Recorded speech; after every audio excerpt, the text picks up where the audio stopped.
Hello and welcome to today's session. Today we are going to learn about how to schedule maintenance plan in SAP Plant Maintenance. We do this by double-clicking the Schedule Maintenance Plan tile.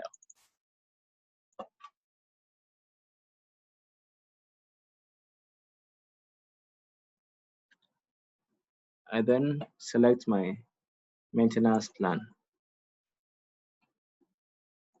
I'm choosing 42, so choose, and then I click Enter.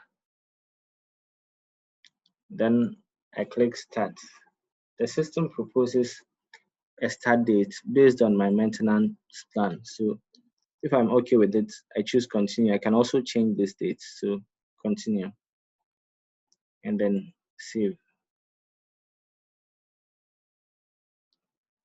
I have a message, maintenance plan 42 scheduled. So this is how to schedule maintenance plan in SAP Plant Maintenance. Thank you.